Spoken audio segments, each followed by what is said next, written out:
Ms. Ocasio-Cortez. Thank you, Mr. Chair. Mr. Cohen, I'd like to quickly pick up on some previous lines of questioning before getting into my own, so I may go a little quickly to get it all in 5 minutes.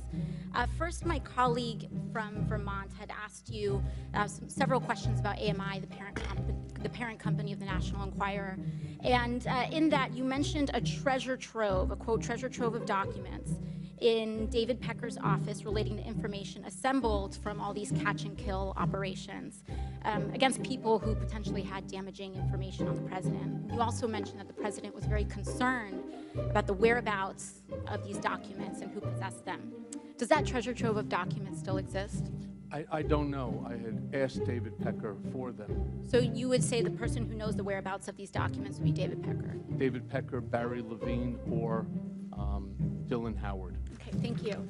Secondly, I want to ask a little bit about your conversation with my colleague from Missouri about asset inflation. To your knowledge, did the president ever provide inflated assets to an insurance company? Yes. Who else knows that the president did this? Alan Weisselberg, Ron Lieberman, and Matthew Calamari. And where would the committee find more information on this? Do you think we need to review his financial statements and his tax returns in order to compare them? Yes, and you'd find it at the Trump org. Thank you very much. The last thing here, the Trump Golf Organization currently has a golf course in my home borough of the Bronx, Trump Links. I drive past it every day, going between the Bronx and Queens. In fact, the Washington Post reported on the Trump Links Bronx course in an article entitled "Taxpayers Built This New York Golf Course and Trump Reaps the Rewards." That article is where many New Yorkers and people in the country learned that taxpayers spent $127 million to build Trump Links in a, quote, generous deal, allowing President Trump to keep almost every dollar that flows in on a golf course built with public funds. And this doesn't seem to be the only time the president has benefited at the expense of the public. Mr. Cohen, I want to ask you about your assertion that the president may have improperly devalued his assets to avoid paying taxes. According to an August 21st, 2016 report by the Washington Post, while the president claimed in financial disclosure forms that Trump National Golf Club in Jupiter, Florida, was worth more than $50 million, he had reported otherwise to local tax authorities that the course was worth, quote, no more than $5 million. Mr. Cohen, do you know whether this specific report is accurate? It's identical to what he did at Trump National Golf Club at Briarcliff Manor. Do you know, to your knowledge, was the president interested in reducing his local real estate bills, tax bills? Yes. And how did he do that? What you do is you deflate the value of the asset, and then you put in a request to the tax department for a deduction. Thank you. Now, in October 2018, the New York Times revealed that, quote, President Trump participated in dubious tax schemes during the 1990s, including instances of outright fraud that greatly increased the fortune he received from his parents. It further stated from Mr. Trump, quote, he also helped formulate a strategy to undervalue his parents' real estate holdings by hundreds of millions of dollars on tax returns, sharply reducing his tax bill when those properties were transferred to him and his siblings. Mr. Cohen, do you know whether that specific report is accurate? I don't. I wasn't there in 1990s. Who would know the answer to those questions? Alan Weisselberg.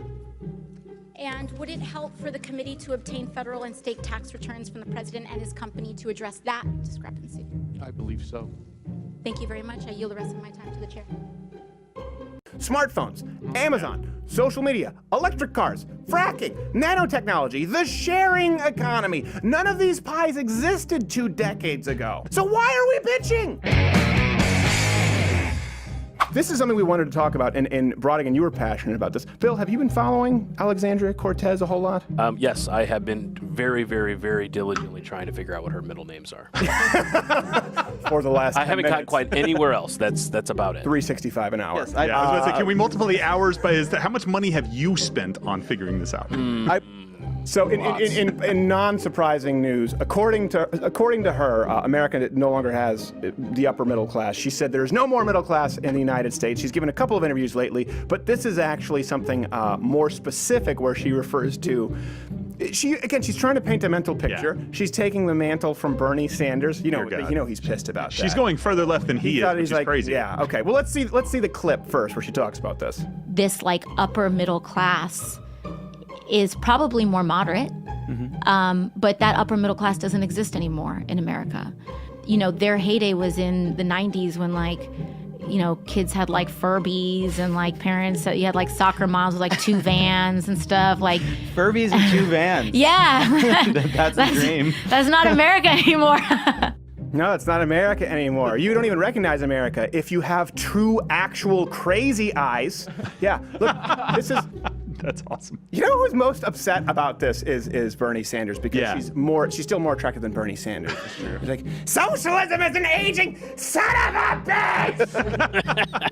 I mean, can you imagine being him staking out that far left position saying there's no way anybody's going to top this, and boom. And he has to concede in territory. I'm a cisgender prick! The mantle is yours! He started it. But it's true though. This is how the left sees the world. Cortez. So when America right now actually looks like this.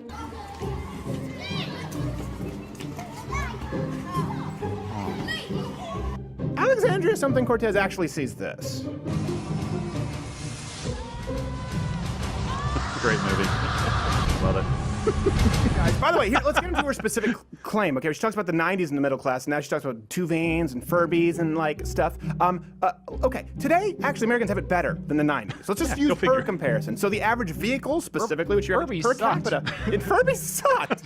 We've moved on. Steadily risen along with the median income, yes, when adjusted for inflation. So even in her examples, they have more cars and they have more money. And by the way, when you look at things that she didn't bring up, which is what we talk about a lot as free enterprise advocates, and you can comment, I'd love to hear from you, with advancements in technology, things like, okay, think of plasma screen cell phones now, smartphones. Again, 90s, you go back, it was still just a cell phone, a cellular phone. If you were lucky. And smartphone services, online educational assistance. Everything is more accessible than ever. Well, what we're missing here is that what she actually wants to do is actually make food more expensive. Think about it. The food more expensive when it all has to be local and organic and has to go through everything and single thing possible that the business progress has made over the years so that people can get fed. That's actually the opposite of what she wants. Especially try sticking a paper straw in a coconut. No, you're right. Actually, we have an overlay from American Enterprise. Food is cheaper right now and more healthy than ever. More healthy options than ever. Remember they used to talk about this, these food deserts. Yeah. Food deserts. Okay, well now there's Amazon Fresh. Damn you, Amazon! Here's the thing. They'd be even cheaper if we didn't price fix. So, for example, just like in Michigan, because of Great Lakes, record highs in a lot of them, and actually some of the best crop years ever. The last few years, you know this, Nagajer. Michigans are very persnickety crops, so they need. It's not extreme cold or extreme hot. They need a very long, moderate, slow thawing winter, and they've had the best in years. Cherries around. So what happens? They make them dump cherries. Yep. Same thing in Canada from in Quebec. Remember they used to make them dump milk because they wanted the prices would be too low. Like, well, cherries will be too cheap, so we have to save the cherry farm. Let's fix the price of the cherries. And the milk, they're not giving them to cheese factories. No. They're not giving them to homeless. Jumping down the drain. Just give it to a homeless shelter. Price fix. Homeless shelter fixing prices. By the way, if we're talking about where the middle class is getting reamed on prices, at least as far as 2016 and 2017 is concerned, Americans actually spent more money on taxes and food and clothing combined, coming from your labor statistics, Miss Socialist. A little bit more. So if we want to talk about Americans having more money, again, like you said, take a closer look at the government. Also, by the way, Cortez, something Cortez, sees Furbies like this. I kind of agree with her there. She goes on to make another claim that unemployment is only low because Americans have to work 2 jobs. Let her say it. The numbers that you just talked about is part of the problem, right? Because we look at these figures and we say, oh, unemployment is low, everything is fine, right? Well, unemployment is low because everyone has 2 jobs. All right. Everyone. Even PolitiFact, bring this up, Rodigan, rated this as pants on fire. So, I mean, that is friendly pants on fire, by the way. They searched the first page of Google and then wrote the article. Yes, exactly. The first link says no. That's what's remarkable about this, because I'm pretty sure PolitiFact is funded by Hillary Clinton donors. Pretty much. So for Alexandria, the Riz of the Jersey, and old dirty bastard Cortez to get a pants on fire. How long have you been working on this? I know, right? These are so good. And by the way, I want to get this correct. I'm pretty sure PolitiFact is funded by Podesta's Underground Pizza sex ring. Right, Yes. Bill? That's absolutely confirm correct. it. Not allegedly. By the way, matters. we have the numbers. It's currently actually the number of I think job holders is about 7 million compared to more than 148 million Americans who are employed in a single job. So this is important. It's not because of two jobs. And by the way, also a lot of people are working second jobs right now because of something else that the left opposes. Ironically, socialists oppose the sharing economy. So people who work full-time jobs who don't have to work second jobs, they drive Uber or they use their home as an Airbnb and some. So it's really hard to get those numbers. Even then, it's more damning than she would hope you to believe. Again, rated pants on fire. But here's another thing that she goes on to suggest, because the other things aren't necessarily working. So she just keeps digging her hole deeper and deeper with her bug eyes. I don't think she knows how deep the hole is. Like, where am I? New ideas, right? Like universal basic income. The mayor of Stockton, he's exploring doing a pilot program of universal basic Mayor of income. Stockton. That's also what people want right now. bankrupt They city. want Yes. new What she ideas. actually means is Nick and Nate Diaz. Right, yes, exactly. Nick and Nate Diaz. Oh my gosh. Mayor of Stockton. She's like the mayor of Stockton, city commissioner of Toledo, Ohio. Toodly-doo. Happened in Flint. By the way, this is not a new idea. Universal basic income, it's been tried in places like Canada and Finland, and surprise, they're not continuing it. Yeah, it's not going on. And here's the thing, this is all based on the premise, and she repeats this a lot she repeats it ad nauseum, just like Bernie Sanders did. It's predicated on the concept that inequality is a plaguing, gigantic, evil social injustice. And it's not. We need stronger champions, but I don't think that they see exactly how rising income inequality has resulted in a very stark political reality. We've talked about this. When people say about inequalities, what's wrong with inequality? Well, don't you think inequality is wrong? No. Well, and their brains explode. Let me explain to you. Inequality in and of itself is not a problem if everyone is doing better. People can have greater economic equality and actually be far worse off. See Venezuela. So let me kind of give you an example. Let's say there's a $10 pie, okay? There's a $10 pie. I own 50, you own 50, right? We're equal. There you go. You have perfect equality. Now, is that better than, let's say you go and grow that pie to $500 pie. So now I only have 20% of that pie, right? I still have 20 times what I had before, even though the inequality gap has widened significantly. Where am I better off? And most importantly, you have pie. Yes. More importantly, you have pie. This is why inequality cannot be a measurement in and of itself. We say this, it's nuanced. It doesn't exist in a vacuum. Inequality doesn't exist in a vacuum. Anytime you have somebody who creates goods or services that benefit the rest of society, that gap is going to widen. Kind of like anytime Wayne Gretzky went to go play for a hockey team, guess what? The gap between his scoring and the rest of the players, it was always wider than before Wayne Gretzky arrived in the team, but everybody else played better. Were they worse off for Wayne Gretzky being on the team? Of course not. And this is why, because I know we had a lot of Bernie bros who sort of jumped to Donald Trump, and we have a lot of people who were formerly sort of socialists who got on board with the anti-SJW bandwagon. I want to hear where you guys are right now with this Cortez business, if maybe your eyes have been opened, not quite as widely as hers, but you understand where I'm coming from. This Stanley Kubrick's eyes wide, very wide. Oh my God, they're so wide. Are you a pug?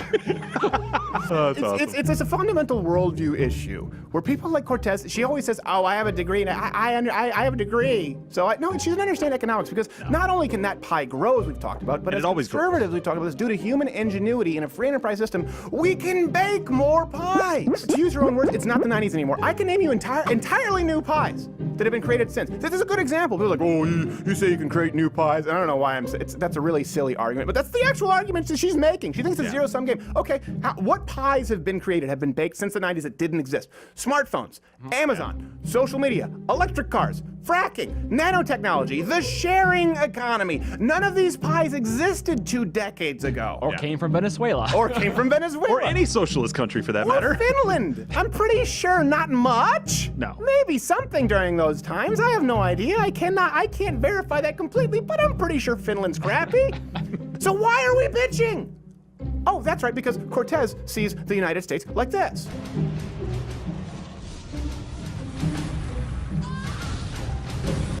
Hey, if you like this video, subscribe, hit the notification bell, or if you want to continue to enjoy free content, support us at louderwithcrowder.com/mugclub, where you get the full nightly show.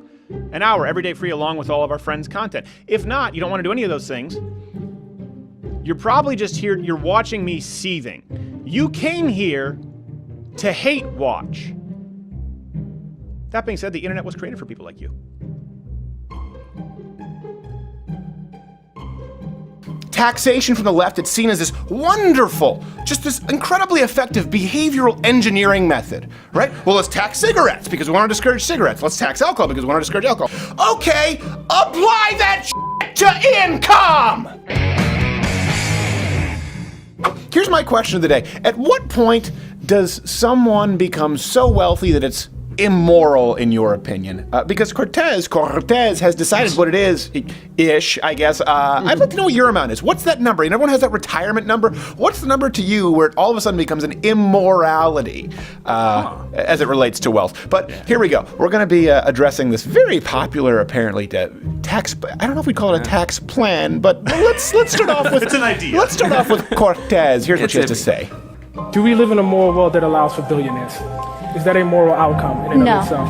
It's not. It's not. And Well, you know what's funny is because every time people ask Cortez how she's going to pay for her socialist programs, her answer is billionaires will pay for that. This is what's so remarkable. Like a suggestion, by the way, I think we actually even have another clip. One of the most popular is a 70% tax rate on everyone who makes more than $10 million a year. But it's not that bad. It's only 70% after every $10 million you make. Let's hear her tell it. But once you get to like the tippy tops on your $10 millionth dollar, sometimes you see tax rates as high as 60 or 70%. That doesn't mean all $10 million are taxed at an extremely high rate, but it means that as you climb up this ladder, you should be contributing more. Because you were contributing so less before you reached the $10 million mark. Arnold. Thank you, by the way. This just shows the stupidity. And I will say, people say, well, don't talk down to the others. No, the stupidity of the Cortez base that she has to explain the mere concept of marginal tax rates. Like, well, so if I make $10 million, I'm going to pay half, so I'd rather just make $9 million. This is so ridiculous. The fact that people who follow her don't understand what marginal tax rates are. No, hold on a second. Don't you give me that light, Gerald. So here's the thing. Well, she's wishing that, by the way, that the super rich didn't even exist. Her answer to everything is, we're going to tax the billionaires. So they're going to pay for it. How are you going to pay for college? Tax the billionaires. How are you going to pay for one's healthcare? Tax the billionaires. And here's something that's so funny to me before we get into the statistics, just while we're talking about the morality of this issue. Even though Cortez, and I'll say you, the followers out there who stumble across this channel drunken after a stuffed burger the night before, even though you claim that the concept of billionaires is immoral, only your system requires the existence of billionaires to exist. The capitalist system does not. The free enterprise system is financially blind. Yours requires the great immoralities of billionairism. Don't know if that's a term, I don't care. To be a reality as the foundation of your system in the first place. We don't need it. You make what you make, you get taxed a fair amount. You require billionaires for it to work, even though you think that it couldn't possibly be less moral. How is nobody else talking about this? Let's move on to our next claim. I think that it's wrong that a vast majority of the country does not make a living wage. I think it's wrong. Very important. That She just said living wage. 100 hours. Now we're going to continue. Not feed your kids. Foreshadowing. I think it's wrong that that corporations like Walmart and Amazon can get paid. They can get paid by the government, essentially experience a wealth transfer from the public for paying people less than a minimum wage. Did you see what she just did there? Did you see what she just did there? Yeah. Did you see what she said? Living wage and then minimum wage, as though they were interchangeable. By the way, as far as the rest of the bullshit, do we really even need to fact check this? Washington Post gave her Pinocchios, saying that the vast majority, and not only, it's not the vast majority, it's about 32 to 38% of American workers who make below a living wage, and that's according to an abstract standard. It's not uniform across the board. By the way, this is the same Washington Post that fact-checked Donald Trump's claim that burgers were stacked a mile high at the White House dinner, saying that was inaccurate. So this isn't the bastion of right-wing conspiracy theory fake news, by the way. Even they go, Cortez! Cortez, come on, you're killing us here, really? It makes me less empathetic to poor people. You know why? Because keep in mind, not making a living wage in the United States doesn't mean that you're starving in a bamboo hut. Okay? It means you don't have the latest iPhone. Let's move on to the next claim that she makes here. She makes a claim that the government pays Amazon and Walmart. That goes back to the rally for Bernie with Jean-Guy at Walmart, and the island came in. Like, this is nothing new. By the way, how do you know it's not true? Because it's illegal. Right. It's illegal to pay less than a minimum wage. It's called the minimum wage for a reason. Second, Amazon actually has a policy. They pay people $15 an hour. Your buddy Bernie praised them for this. Jeff Bezos is an evil, filthy, rich son of a bitch. Well, he pays $15 an hour. I retract my statement temporarily. Cortez, your floor. No, she just continually uses minimum wage, living wage interchangeably. It's just so remarkable to me that people allow this to go unchecked, like the places, what was this running? Now This? Yeah. Without ever even allowing for the possibility of some accuracy in fact-checking. Living wage, minimum wage. It's like equating murder with boppity-booping someone on the head. Wait, hold on a second. Wait, was it murder? Well, no, there was a boopity-bop. Hold on, wait, was it murder? Is it a minimum wage? It's a living wage. Well, what does that mean? Well, a good wage. But are you talking about a minimum wage? No, it's a living wage. Boopity-boppity. By the way, the rich are getting richer. You know who else is also getting richer? The middle class and the poor. Absolutely. They're getting richer. That's something that always found. Like, well, the billionaires are getting wealthier than they were in the past. So are the middle class and the poor. Yeah, but the richer are getting more richer. Really? You envious prick? How about being grateful for what you have? How about starting with that? Speaking of being grateful, we're grateful when you subscribe, but more importantly, if you hit the notification bell here on YouTube, because subscriptions just disappear in your box. Hit that bell, join Mug Club, $99 annually, $69 for students, veterans, active military, and subscribe on iTunes in case we ever get deplatformed. Let's move on to something else that Cortez has to say. Are we comfortable with a society where someone can have a personal helipad while this city is experiencing the highest rates of people experiencing homelessness since the Great Depression? Should those two things coexist at the same time? How are those two things? I keep dropping my cigar. How are those two things connected at all? By the way, no, let me answer this for you. If you were like a serial killer with threads going across the room and the number 23 going helipads, and you would end up nowhere. You'd end up outside of your sex dungeon where the cops would find you and say, you made it really easy. It's almost as though your connections were nonsensical. Mr. Bundy.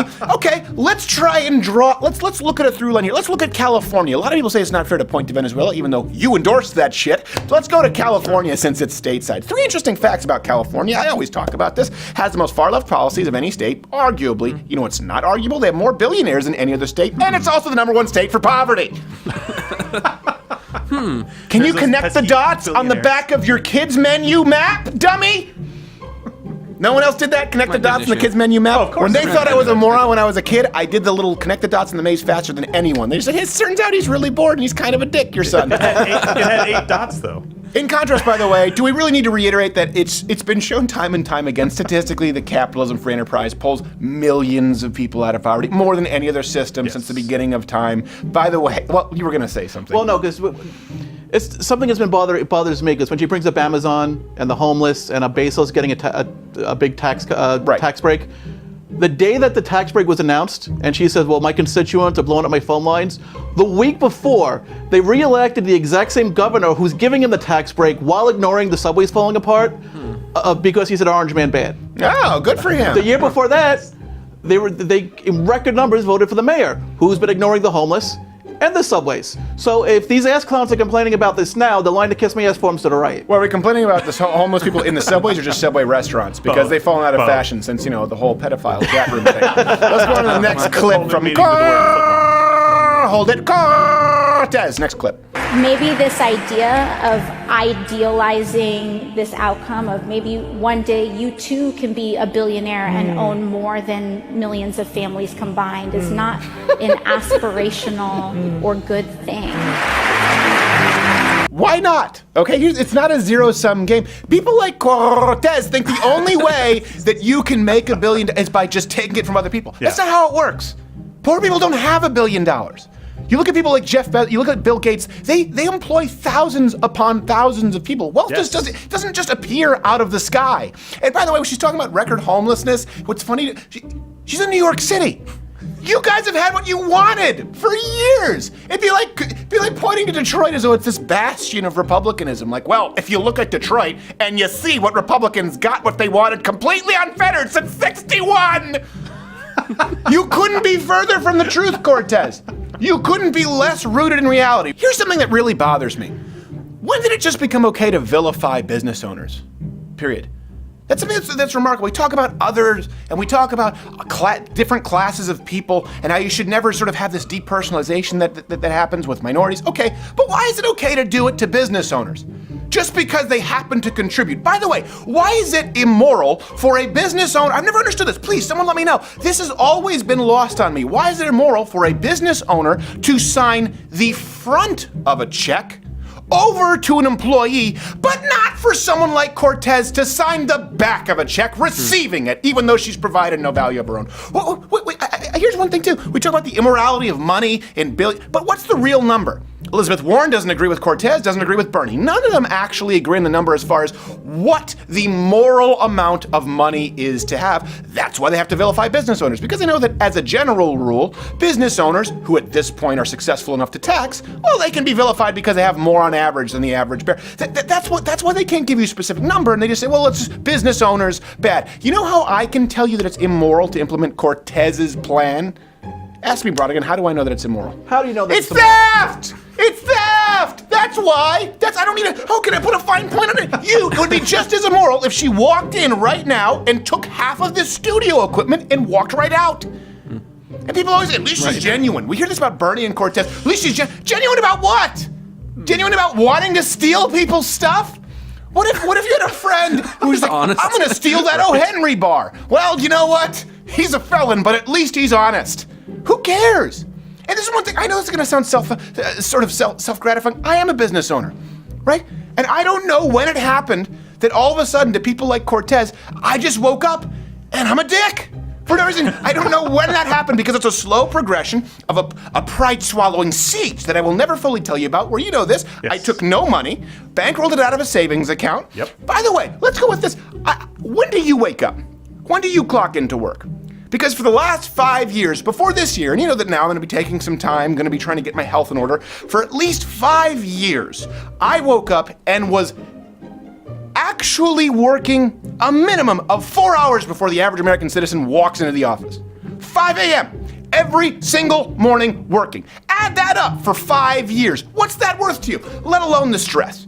I heard one person in this now this comment section saying, yeah, the rich are just mad because we're coming for that cheddar. Well, hold on a second. You're coming for whose cheddar? You're coming for Brodigan's cheddar? You're coming for Quarterback Garrett's cheddar? You're coming for Abby's cheddar? You're coming for Maddie's cheddar? You're not coming for my cheddar. You're coming for cheddar that has been doled out to other people through commerce. And unlike the rumors of, no, listen, this is it. Loud Earth Crider is a business entirely independent, which is funded by 3 things: your contributions, advertising, and licensing agreements. Don't work for the Blaze, have never worked for someone else. This is an independent company where we have partnerships to try and give you more value added. But for some reason, this is something that's vilified as opposed to those who suckle at the government's teat. By the way, this is something that no one has ever been able to explain to me.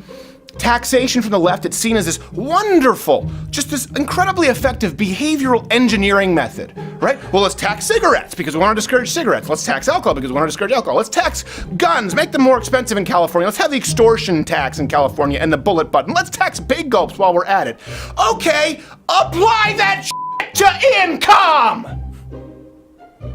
Why is this completely lost on people? What do you think is going to happen with someone who wakes up, works 5 hours before anybody else even steps foot, even darkens the threshold of that door for 5, 10, 15 years? Sees their company go into the red, pays other people, thinks about them every night before they go to sleep, and it's the first thing they think about when they wake up because they have to pay employees, even though they're not taking money for themselves. They happen to, despite statistical realities, having taken this risk and rolled the dice, find themselves with some modicum of success, only to have you step in and say, now we're gonna take 70%. What happens? They will leave. Just like any kind of man who you would want to keep. Cortez, I need a cigar. Hey there, if you like this video, subscribe or click one of these videos playing in a box. You know what?